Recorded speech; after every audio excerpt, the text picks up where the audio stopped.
आता पुढे आमच्या शेतकऱ्याचा कांदा 10 रुपयावरून आता 18 रुपयावरती टेकायला लागलाय. आणि आता 18 रुपयावरून जर हा कांदा 50 रुपयावरती जर टेकलाच तर काही शेतकऱ्याच्या वेलविचारच नाही.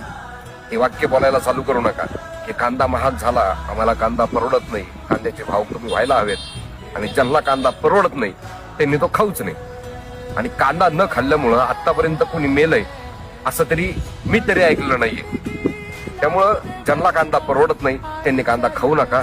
शेतकऱ्याच्या कांद्याला भाव भेटू द्या, शेतकऱ्याला जगू द्या. कुठंतरी 4-5 वर्षातून एखादं वर्ष असं येतंय का बाबा त्या शेतकऱ्याच्या कांद्याला भाव भेटतो, नाही तर 3-4-5 वर्ष असेच कांदे फेकू द्यावं लागतात. ज्या कांद्याची प्रोडक्शन कॉस्ट 15 रुपये 18 रुपयापर्यंत जाती तो कांदा आम्हाला 5-10 रुपयाने आम्हाला विकावा लागतो.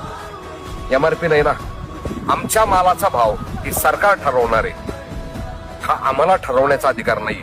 त्यामुळं जगू द्या, शेतकऱ्याला जगू द्या आणि तुम्हीही जगा. जर कांदा परवडत नसेल तर खाऊ नका. समजने वाले को इशारा कॉफी आहे.